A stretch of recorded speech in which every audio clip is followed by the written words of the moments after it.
And here they are. Look at them in all their glory. And frankly, they have amazing outfits. But we're looking at Ludwig the German, King of Bavaria and East Francia. We're looking at Louis the Younger, King of Italy and technically Roman Emperor of the West. Then we have Lothair II, King of Lotharingia, and last but not least, King of Guyenne, so King of Aquitaine and France, Charles the Bold, who isn't really bold. Historically, he supposedly wasn't bold either, but he literally was being mocked for not being a ruler at a certain age. Yeah, the Carlings are a lovely family, as we have found out previously, of course, as well. But these are the rulers that will determine our fate, the fate of Western Europe, and quite frankly, the fate of Catholicism. Now, this is not something that people usually take into account. People don't usually look at this period in this way, at least in pop history, but Catholicism was standing on really shaky grounds. We have the invasions occurring, of course, in the British Isles. Then we have the Magyar, I mean, it didn't occur here, but the Magyar migration that would then cause the Magyars to be the most dominating and absolutely frightening force for about a century, literally a century, until Otto beat them in the Lechfeld, or at the Lechfeld. So that was a very important battle, and of course we have Iberia as well. We are not in the very strong Catholicism period that we know from the 11th, the 12th, and the 13th century. Quite the opposite. We are looking at a fragile sort of constellation, and I wonder whether these here lords understand that, or whether they will try to fight over their inheritances. It's none of our business, at least we can't really get involved, but our realms surely will be. I don't know whether they will fight, but I suspect that they will indeed do that. Now, we are still, of course, Conde Garcia Aznares of Carcassonne. I've thought a bit about us. I think we are really going down a good path. Maybe we're going to do a bit of a pilgrimage today. Maybe we're just going to call a hunter something. We'll see about that. I think there will be a bunch of stuff happening this episode. I do want you to know as well, don't get used to daily episodes. This is just because, hey, I was like, people like it, I like it, I'm having fun, I want to play more, so let's play some more. But hey, yeah, again, this is not meant as a daily series. So let's just jump into this. And I mean, right away, we can indeed notice that the world will be very different. With the Arpad Almos not migrating over here into the Carpathian Basin, we have Bulgaria in this location.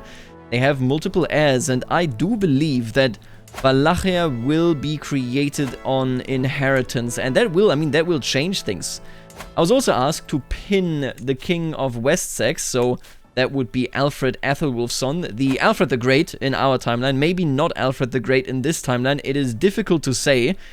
I'm also playing with, well, the classic UIM, it's still in the description, so go check that out, and we have our liege at war. These are the enemies here. They do have some people, it seems, in their army. Can I select that, please? Man, sometimes it's so overlapping. Here we go. They have one prisoner, and this prisoner, oh, it is Matfrey of Albi, and he just died. Well, that is something that I can't like. This was, if you remember, this was one of our counselors, and then he was given a county, basically, by Duke Bernard II, and, well, now he's dead. He was captured. And he is no more. That is very unfortunate. He died, of course, in the dungeons, or rather in the army here of our enemy. Well, not our enemy, but there he is, of Duke Ramnulf II of Guyenne. I will keep this in mind, Ramnulf. No good Christian would mistreat another good Christian like that. The dynasty had changed again. Oh, my sister passed away. How did this happen? She was depressed. I mean, she was 68 in all fairness. Duke Garcia Galindes right here was her husband, and I think they're just gone at this point. Yeah, indeed. Our dynasty here took over. That is House Aragon. Quite interesting. I'm not sure whether I will miss her. She appears to have been quite the wrathful lady, and that is, of course, basically the opposite of us. But what can you do? Ooh, and he's sieging it back. Can he do this in time? Yeah, I highly doubt that. I think they will be there, and they will decimate him. Yep. Oh, man. Our liege is having a terrible time. And now, while we are not very warfare-minded, a liege that can't protect us, can he really be a good liege? He's the Chamberlain. Is that the steward? I would assume it's a steward, right? Of the king. Elias Pay. I was shocked when I caught Lope trying to steal from the travel chest of the visiting Alcatena Gusipiares. He blamed the game another child had invented, but I could tell he was lying. Lope Aznares de Cominges. He is deceitful. That is, without a doubt, something that we cannot let stand. Honest is very good. I mean, leading him into the opposite direction here would be absolutely excellent. What about humble? Humble is not a bad trait. Humble is quite decent. Deceitful, of course, also a good trait in and of itself, but I'll be honest with you, I don't think our grandson should be this way. Alcate Nagusi Piares. Ah, that is our Chancellor. No, our Spy Master, of course, right? And he is also the Mayor of Narbonne. Narbonne, of course, one of the most important cities here because it was basically where the trade from overseas, so, you know, from Italy, from Sicily, for example, after it went along the coast here, would arrive. But it was also one of the important trade route locations where the entirety of the trade that was had in Catalonia and so on would then go towards Narbonne and then from there follow the roads into the heartlands of Christianity. So, quite the important town, and I can't have him be mistreated. I will, you know what, honestly, I'll make you honest. You don't need to be the same as me, but you do need to be honest about life, and that is also a virtue, so I will definitely take that. And speaking of our family, Nuña Aznarés de Comínguez. I did notice that she was gone. Where are you? You're in Venezia. I will definitely bring you back to court. That will bring both of you back, I believe. And I don't know why you went to Venezia. We can come up with a story that maybe she was bored at court. She is, of course, of, you know, a proper family. Her brother is the Lord of Angolesme. So I would say maybe she was there to encourage trade. You know, maybe she was spending a couple of nights in Venezia. Venezia, of course, in this period also very, very important for the, not just the slave trade with slaves such as those captured in the Slavic areas here. I mean, this won't continue for too long. You know, in due time, Bohemia will convert to Catholicism, but until then, very involved, especially in the Carolingian slave trade. Maybe we got something to do with that. Difficult to tell. It's not my business. She went there. Ah, Spiced Wine by the Lake by Rosela of Angolesme. Truly a great collection of Provençal poetry, the Spear's Song. When red-plumed war comes to his lands, it'll ne'er find a keener set of hands. Then all shall tremble as he takes field, all fire and fury and thundering wield. Perhaps I should try my hand at poetry too. What an interesting poem, isn't it? She is the wife of our son-in-law. Yeah, that's exactly who this is, right? No, wait, this is just some... Oh, no, this is a son-in-law. Yeah, so it's the brother of our daughter-in-law. There you go. Man, inheritance and all that is going to be very difficult with all these, you know, with all these individual levels of relationship. But all right, so I could try to write something here. I don't think I'm necessarily against that, right? Generous, humble, chaste. Maybe some personal letters. I'm studying. I do not have time for frivolous activities. I don't think it's necessarily frivolous. You know what? I think I will try. And I failed. You can't rhyme to save your life. But this was an interesting poem. It was a warfare-minded poem. And that is something, I mean, honestly, it is of course a virtue. To be able to defend your people, to be able to defend your lands. And our liege hasn't done that. I don't know whether I can do it. But Guyenne right here. Ramnulf, I will keep this in mind. Ramnulf is not a good man. He is responsible for the death of one of my old counselors. I can't even talk anymore. And now Comtessa Margarida. Look at her. What a poor soul. And her mother was made a court jester. I am not happy about our lord. He just lost that fight and made the mother of one of the valiant warriors that died for him into a court jester. I will definitely remember that. Now, learn language lost in translation. The alchemist reached for the hawk-shaped chess piece as the page looked on in fear. Suddenly I'm interrupted by fuming Schwalimir. Did you just call my beloved father a churl and a debaucher? He screams. I demand recompense for this grievous insult. Perhaps my Provençal needs more practice. I mean, I don't think he speaks it, but maybe I said something that in Slovakian sounds like it. I'm terribly sorry. I hope this is enough. I'm not paying you. Oh, you misheard. I called him implacable and a stallion. I mean, that is lying. I'm just practicing my Provençal. I misspoke. You know what? I'll be honest about it. Absolutely. I successfully explained that it was a misunderstanding, and he is endorsing me now. That is quite nice. Our chaplain, we've been through a lot, and he's endorsing me. But more importantly, what the hell? Wait a minute. This is a family matter. Right, Dynasty had changed. Your dynasty member is under attack, and your dynasty member attacks, so this is an internal war. War for Conde Anzo's claim on the Ducado of Basconiaco. Right, so this is his own claim that he is pushing against our relative Duke Rodrigo Jimenez of Basconiaco. Oh, this opens up something quite interesting here. Obviously, when I look at this, first of all, it is bad to have infighting. The family should not be fighting internally, and to a degree, it is a failure of Rodrigo that the family is even getting this uppity. You're supposed to sort of mediate, to converse with them, to find solutions rather than let it come to the sword, to let it escalate like this. But at the same time, Conde Anso Jimenez, I mean, I'll be honest with you, he is a sadistic son of a gun, and we have had our fair share of problems with sadistic people. So, you know what, let's talk to our council.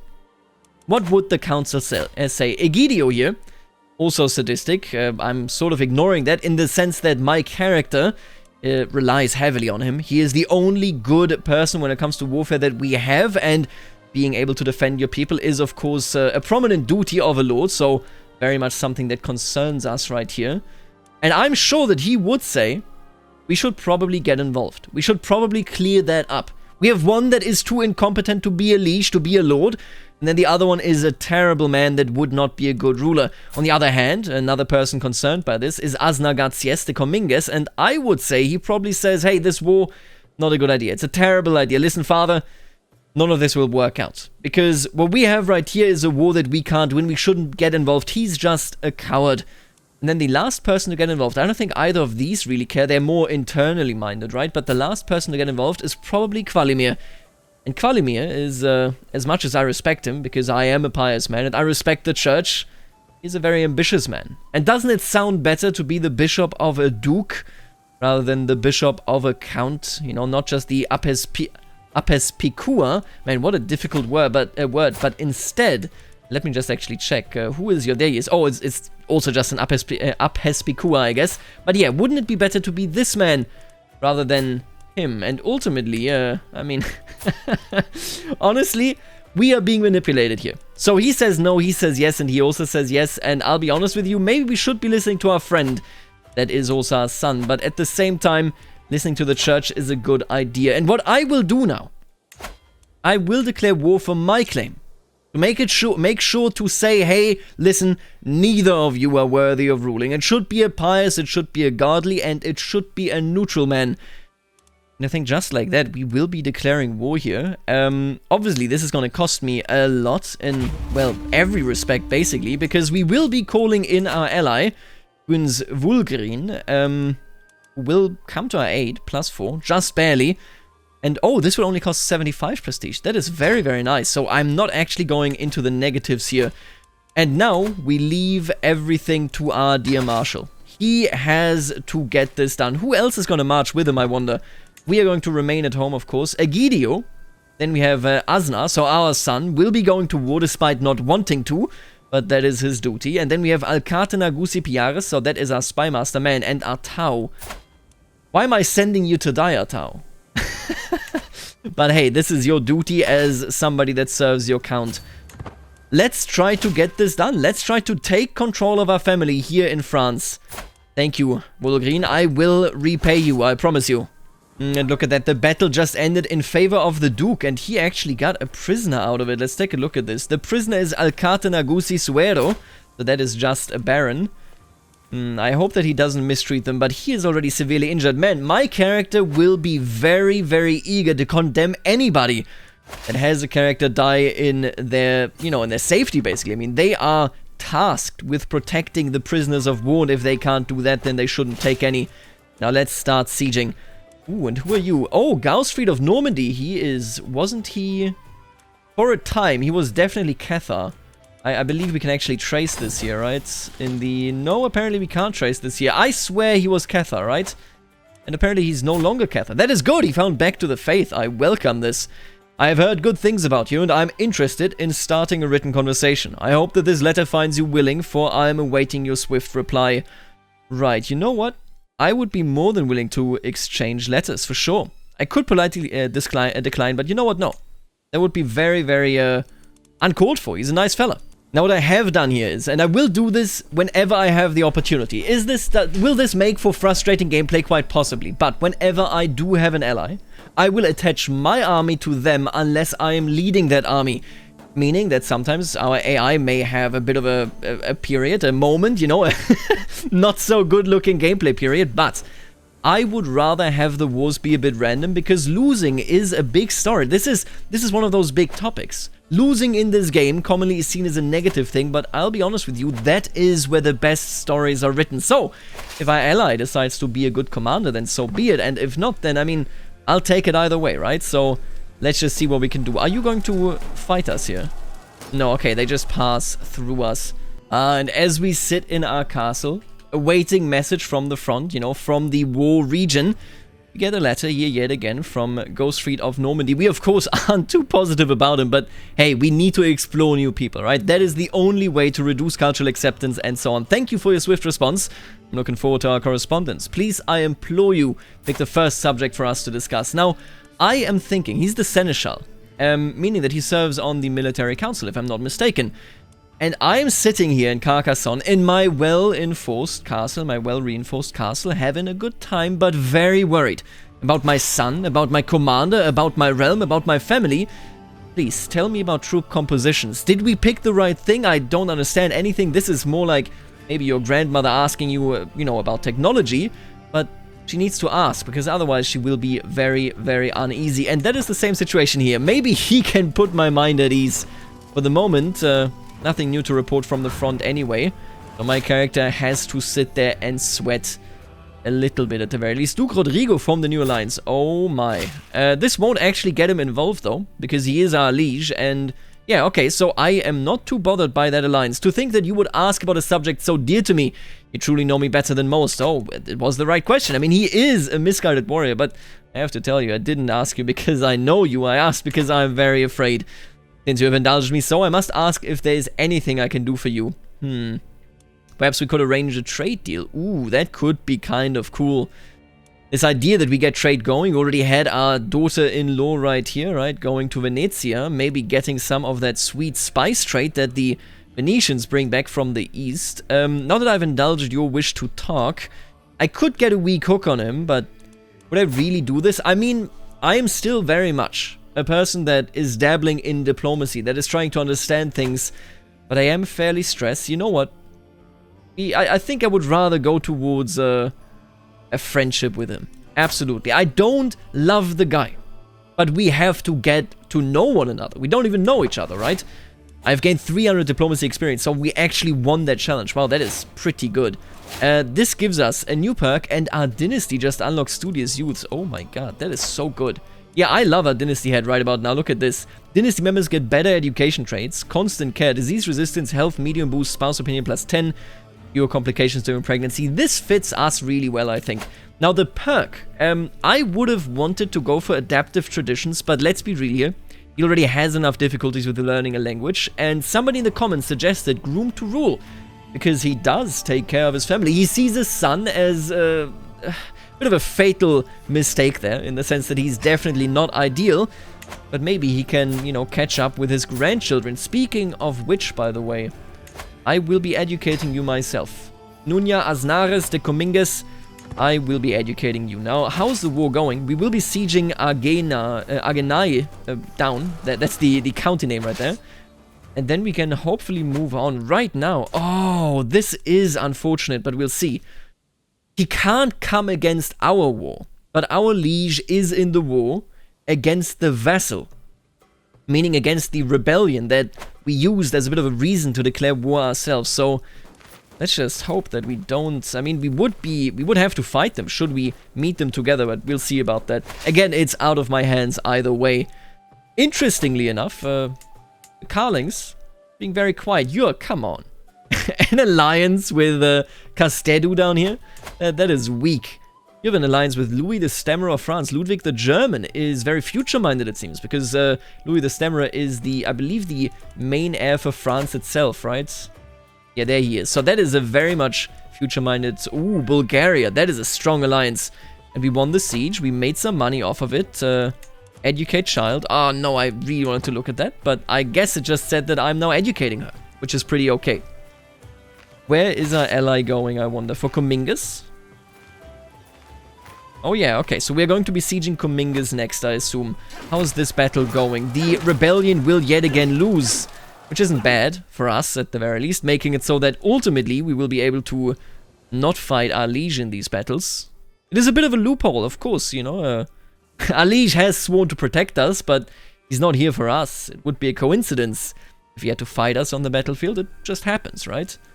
Are you coming for me? No, he's just sieging this town. Ooh, and Ludwig the German has passed away. And look at this. This is a pretty good inheritance. It could be better. Bavaria still holds this location right there, but it is a pretty good inheritance if you ask me. So now we have Ludwig II the Younger in control of East Francia, and then we have this fella right here, Karlmann, in his very own kingdom in Bavaria. Let me just... There you go. Let me just remove him. He has passed away. You no longer need to be kept track of. How are the British Isles looking? Nothing really changed. He's attacking... Oh! He's going... Oh no, he's just helping. Okay, I was thinking he's going home to Scandinavia, but no, very much not. Alright, okay. We have roughly equal troops. What are our men-at-arms? I didn't even check. We have light footmen. That's not excellent. Like, those are not outstandingly good. Here's bowmen, and he has light horsemen. Yeah, that perfectly counters us. What does our ally have? Ooh, spearmen. So we do counter his horses. This is an equal opportunity here, I think, depending on whether or not we have to fight our liege. If we don't have to fight him, then we will win this war. At least I am pretty certain of this. Oh, and would you look at that? Charles is under attack by Konungr Herjolf of the Northman army. What does he want? Oh, he wants Normandy. Our friend is directly under attack. He does hold territory outside of Normandy though, so that is pretty good. He will continue to be landed, but yeah, the Norse menace is assaulting somebody that we might be calling a friend sooner rather than later. But let's just see. Right now, I can't really aid him. We are very busy. I think that is a fair way of describing it. Where's Navarra going here? Oh, they are aiding against Normandy. Garcia Enriquez is a great dynasty, quite frankly. I like him. And he speaks Romans as well. Wait a minute. He speaks Romans, right? So, Romance is spoken by the Gothic population, I see. So that is why he learned it. He can have a multiple... Oh, wait a minute. Independence War. We might get the Taifa period early on. So the period after which the Umayyads had collapsed, leaving behind nothing but small petty kings, if you want to call them petty kings, right? This happens early. That could be very good for our family and for Christendom as a whole. The Magyars won't migrate. Maybe the Muslims are falling apart. Maybe we're looking at a good future. And yeah, look at that. He is no longer supported by our liege. I think we will be winning this thanks to the helpful troops of our ally. Are we going to be catching them here? Doesn't look like it. And as it just so happens, as the war of course continues, my grandson Lope has been impressed with one of the household Zaldunaks, so one of the knights, for a very long time. After finally meeting in person, he has been repeating the warrior's words to himself. Greatness comes in time, be there to grasp it when it does. He's now patient because of this. That is, honestly, I love this backstory. He has talked to one of our Zaldunaks, so one of our knights. Let's take a look. Who might this have been? Egidio. Egidio. I mean, he's calm. He's kind of fitting it. Maybe the person that he previously stole from. No, I think it must have been Egidio. I will keep this in mind. Egidio has a good relationship. He is, you know, in a position of maybe... Yeah, that's our marshal, of course, as well. He's in a good position of educating a son with us, and... Or, well, our grandson, and it has a good impact right here. He has become patient. I welcome this. Greatness will come if he only waits and then grasps in time. Now, we did lose Cominges here, but... I'll be honest with you, I think we'll be fine. What is this war, by the way? Right, oh, I keep clicking on the Normandy war. I keep forgetting that that is him. No, I do hope that we can challenge him to a war here. To a battle, I mean. Because if not, then this is going to be a very drawn-out war. But maybe, you know, the warfare in CK3 ultimately is not warfare that you look at and go, oh yeah, that makes perfect sense. This is completely reasonable. No, you kind of look at it and you say... These are prolonged campaigns. Maybe there's a bit of a ceasefire every now and again because, historically speaking, of course, it's December. In December, you don't campaign, right? In December, you don't do any of this. Ooh, and you are facing a rebellion. Right. You're facing, you know, so many things in reality that you don't have here, like that you need campaigning seasons and so on. So this could just be an on and off sort of campaign, although, of course, the game doesn't depict it this way. And look at this. Lotharingia is also under attack. Ooh, actually, it's just an independence war. This would weaken Lotharingia significantly. They would lose the part that they own in Burgundy, and they would lose the Frisians. But he does have Bulgaria on his side. Is Bulgaria actually going to come? Yes, they will. Because this is the only war that they are busy with. I think he got this under control. Now, we will lose Agenais yet again. Let's just hope that we can win eventually. And here we go. The AI is actually playing this fairly smart. We are going for his capital now. And once we take his capital, I mean, there's a couple of children that could get involved, although he's actually in this army. What about the other son? Also in that army. Who can we capture? Where's the Duke? He's also in that army, I believe. So we'll see how much this will actually be worth for us. Actually, do we have any children amongst them? Not really. Yeah, we'll have to see. We will have to see whether we can get the actual war score we need. Maybe I have to take over the army. After all. Alright, so we do have another diplomacy perk here. Heart of the family. I like that. I could also befriend people. You know what? Why don't we try to do that? Friendship is something he surely yearns for. And Alfred is under attack by Leon. This is actually... He is attacking Leon. Yeah, I think he's gonna take that. And there you go, the capital is fallen. I don't think we really got anything out of it in terms of prisoners. Nope, this prisoner, Melisongda, has been here for quite some time already. She belongs to Armagnac. Let's see whether we can catch them. Alright, you know what? This war has been going on for 3 years, and we will definitely be winning it, so let me just speed that up a bit. I know, I said let's not do that, but... Even my role-playing has to end somewhere. And I think this will be a victory for Egidio. And also, actually, the very first battle that we have struck. Egidio, will you be the hero that we need? Rodrigo Jimenez of Basconiaco, one of our family members, is there himself. Dynasty had changed. That's perfectly fine. I think he must have lost his troops in this Northman army. And there you go. The war is over because we captured a hostage during this battle. Jacques Rodriguez de Vasconia, who is the son, of course, of our main enemy here, and I will not do anything to him. I will be a good ruler. I will be I will release all of my hostages, and we will become the Duke. And I mean, there you have it. Duke Garcia II Aznares of Basconiaco has returned onto, you know, the throne that was once held by his father, Azna Ances, right here. This is a really interesting situation for me on a roleplay and on a mechanical level, because I am not really playing to expand. Duke Garcia did not get involved in this war to become more powerful, to show ambition and to get things done. No, he did it because the disaster that was going to start, the feud between Conde Rodrigo Jimenez and then, of course, Conde Anso Jimenez of Labrit, was something that he just had to stop. And honestly, I kind of like this. I really like the dynamic that we have going there, because ultimately that means that he's not a duke that now wants to bleed them dry here. He doesn't want to take care of everyone. He wants to make amends. He wants to make sure that everybody gets involved, because ruling a duchy, both in-game and historically speaking, isn't an affair where, hey, okay, I don't have the duchy title, I'm powerless. No, quite the opposite actually, right? It is a big team effort. And we're going to try to make that clear to everybody. So first things first, I will be putting my dear relatives onto their important positions right here. You get a council location, of course you do. What about Asna de Cominges? I think my son can take a bit of a step back. I can give him a different title, I guess. And then Conde Anso Jimenez will get the position of the Chancellor. There you go. He's all of a sudden no longer very unhappy with me. Alcate Nagusi Piares, I like you. I also do like Egidio. Let me actually see here. I am thinking... Yeah, Comes Arnaud of Bordel is a good choice for the spy master. Alternatively, we have Conde Garcia Visiles of Armagnac. I'm going to be putting him actually in as the marshal, primarily because he has better abilities there, and he is also a marshal. Oh no, wait a minute. He is espionage-minded. So I will put you here. I'll get rid of the mayor. I'm sorry, but he can, you know, be my personal sort of advisor.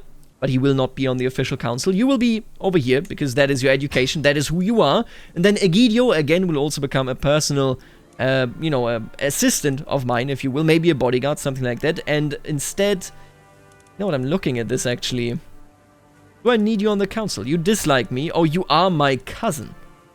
Oh, wow, I see. You're not of our dynasty, but you are my cousin. I mean, yeah, this is a family business. Every single one of these is family.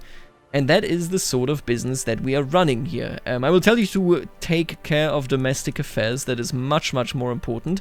And then I have another big step here. And this is something that I love and that we will be doing quite a lot, I think, in this playthrough. I am playing with an outstanding mod called Submission to Authority. I completely forgot about it. You may have heard of this mod, but it worked very differently back then. It has been reworked. we now have this realm title realm laws tab, and it changed significantly. We can see the best example here, and we warned that the AI doesn't really utilize this tab yet, but that is fine because I want it for myself. But you can see the following right here. This is the Kingdom of France, and this kingdom has certain title realm laws. You can see there are tax obligations, levy obligations, and then certain rights that you can have, as you would have them in feudal contracts.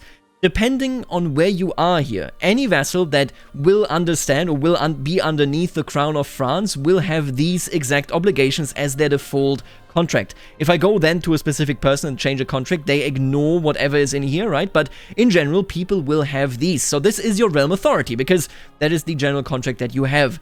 Down here, as you can see, we have a different level of realm authority, and with that we would have, you know, a different level of what is possible in the default contract. All of this is determined by the level of submission that depends on who your vassals are, whether they are de jure vassals of yours or whether they are not. We can see that here in a second as well. Actually, check this out. So we are under the Kingdom of Guyenne, of course. This is us, Duke Bernard of... Wait, that's not us. This is us, Garcia of Basconiaco.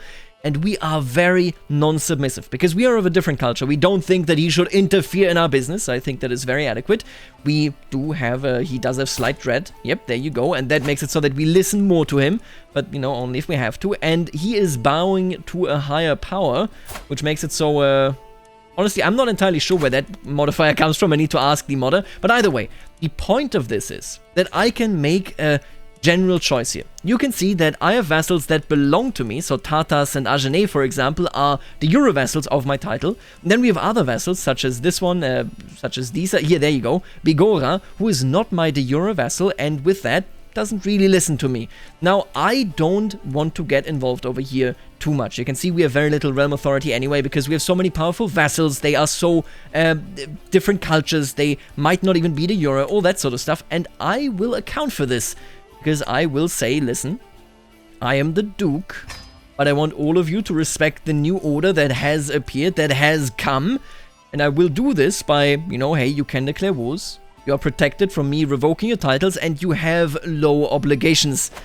I will give you these rights so that you do not rebel, so that you do not rise up and create chaos. I will also actually go even further here with this fella. Will lose me some...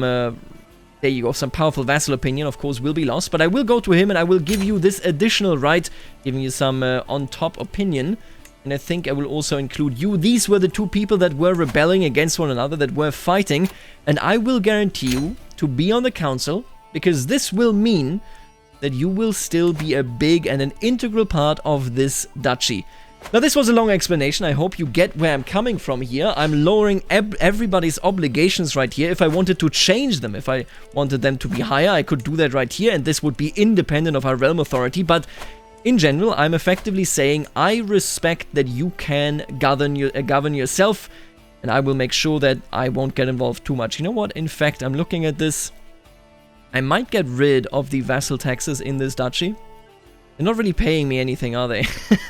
But more importantly, I do want to leave them alone, and then I'm also within the realm authority threshold here. You can be over it if you started over it, but I'm going to roleplay really hard. As long as people do not respect me, they will owe me almost nothing. And let's hope that they don't rebel either way. They might still very much do it, right? But I really love this idea, that basically I'm looking at this and I can say I will give you as many rights as I can, and you want to claim this title for yourself. Rodrigo Jimenez of Lapourdie, he has 323. He could call in Armagnac. I am very worried about Tolosa, because all of a sudden Tolosa is... I'm no longer his vassal. That is very, very worrisome indeed. Can I? Could I? My grandson, right? Oh, you don't have anybody, do you? What about my granddaughter? Nope, that is the wrong dynasty. I can't get him to not rebel, I think. I could send him a gift, but I don't really have money. Instead, what I am gonna do is I will send a gift to him, if I can. Demand payment? No. Oh, I need 100 bucks. Oh my god, that is so much money. I think... You know what? Let's just let it be for the moment. I did my best. Maybe what I can do, Conde Garcia here can try to investigate him. Maybe find a secret. Something like that, right? in 8 months, and maybe that can give me a hook and keep him from rebelling. We'll see. Right now, I just don't have many troops, admittedly. Oh my. Ah, no. Really? Ah, no. Are you certain you want to do this? Yeah, this will be an immediately unruly location, won't it? Oh, damn. But I think that is a problem for me sooner, you know, and whenever the next episode comes out. Sooner rather than later, but not now. I brought order, I gave them rights, and yet Rodrigo Jimenez is not happy about it. Yeah, we'll see about that, right? For the moment, thank you for tuning in. Let me know what you think about the decisions that I have made. Lotharingia is losing the independence war. He is losing the war against the Northman army. The rest here is quite quiet. How's Navarra doing? And they actually lost it, by the way. The Umayyads had to give independence to many of their vassals. That can't be nice. How are the Hafsids doing? They're still existing. They are aiding their friend. They're not directly involved there. I wonder whether he's raiding. I sure hope he is. I mean, he's currently in a war, but I definitely hope he is. He's a forder. Interesting. Otherwise, yeah, I'll see you next time. Until then.